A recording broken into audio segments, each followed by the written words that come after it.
முக்கியமான உறுப்பு நுரையீரல். நுரையீரல் புற்றுநோய் ஏற்பட காரணம் என்ன? நுரையீரல்ல வேறு என்ன மாதிரியான இன்ஃபெக்ஷன்ஸ் வரக்கூடிய வாய்ப்பு இருக்கு? அப்போ நுரையீரல் புற்றுநோயினுடைய தீவிர தன்மை எப்படி இருக்கும்? அதற்கு என்ன மாதிரியான சிகிச்சைகள் தேவை அப்படின்றத பத்தி தான் இன்னைக்கு இந்த நிகழ்ச்சியில நம்ம பேசியிருக்கிறோம். இதற்காக டாக்டர் காமாட்சி நினைவு மருத்துவமனையின் medical oncologist doctor Dominic Joseph நம்ம கூட இருக்காங்க.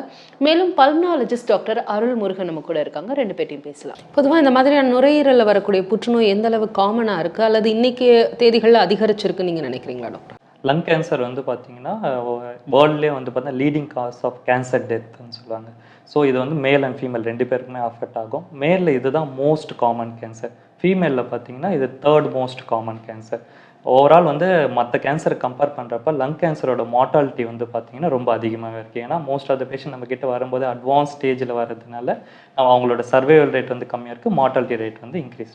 இப்போ ஒருவேளை லங் கேன்சரை நம்ம தவிர்க்கணும் அப்படின்னா முன்னெச்சரிக்கையாக என்ன மாதிரியான டெஸ்ட் எல்லாம் நம்ம எடுத்து பார்க்கறது நல்லது? லோடோஸ் ஸ்க்ரீனிங் சிடி அப்படின்னு சொல்லுவாங்க.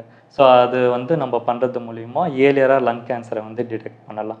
So as per US preventive service task force என்ன சொல்கிறாங்கன்னா ஏஜ் வந்து 50 to 80 இயர்ஸ் இருக்கிறவங்க, ஸோ ஆல்ரெடி வந்து இப்போ கரண்ட்டாக ஸ்மோக் பண்ணிகிட்டு இருக்கலாம், இல்லை வந்து லாஸ்ட் 15 இயர்ஸ்க்குள்ளே ஸ்மோக்கிங் வந்து ஸ்டாப் பண்ணியிருந்தாலோ, அவங்களுக்கு மோர் தென் 20 பேக் இயர்ஸ், அவங்க ஸ்மோக்கிங் ஹிஸ்ட்ரி வைஸ் பேக் இயர்னா எவ்வளோ pack of cigarette per day smoke பண்ணுறாங்க, எவ்வளோ இயர்ஸ் ஸ்மோக் பண்ணியிருக்காங்க, அதை மல்டிப்ளை பண்ணுறது தான் பேக்கெட். அது மோர் தென் 20 இருக்குது அப்படின்னா அவங்களுக்கு லோடோஸ் சிடி ஸ்க்ரீனிங் ஆனுவலாக நம்ம பண்ணுறது மூலிமா இயர்லியராக லங் கேன்சர் டிடெக்ட் பண்ணுறது நம்ம ரொம்பவே முக்கியம். பொதுவாக பொல்யூஷன்ற விஷயம் லங்ஸை எந்த அளவு பாதிக்கக்கூடிய வாய்ப்பு இருக்குது doctor? Pollution, environmental air pollution, நம்ம அந்த பொல்யூட்டட் ஏர் இன்னல் பண்ணுறதுனாலே நம்மளுக்கு லங் கேன்சர் வர்றதுக்கு நிறைய வாய்ப்புகள் வந்து இருக்குது. ஸோ பொல்யூஷனால கூட லங் கேன்சர் வரலாம் அப்படிங்கும்போது இந்த இடத்துல மக்களுக்கு நீங்கள் என்ன சொல்ல நினைக்கிறீங்க?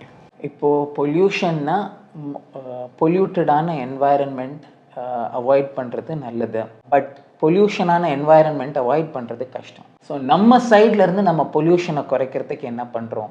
ஓகே, சிகரெட் ஸ்மோக்கிங் அவாய்ட் பண்ணுறது, unnecessary burning of objects avoid பண்ணுறது, unnecessary polluted activity, pollution cause பண்ணுற அந்த பர்னிங் ஆக்டிவிட்டீஸ், குப்பையை வெளியே போடுற ஆக்டிவிட்டீஸ் எல்லாம் அவாய்ட் பண்ணுறது. இந்த மாதிரியாக நம்ம பொல்யூஷனை குறைக்கலாம். ஓகே, நான் ஒருத்தர் மட்டும் என்ன பண்ண முடியும்னா, நிறைய பேர் அந்த மாதிரி யோசிக்கிறதுனால நிறைய பர்சன்ஸ்னால தான் பொல்யூஷன்ன்றது வருது. ஸோ அதனால் நம்மளுடைய ரெஸ்பான்சிபிலிட்டி நம்மளுக்கு மட்டும் இல்லை, சோஷியல் ரெஸ்பான்சிபிலிட்டி இருக்குது.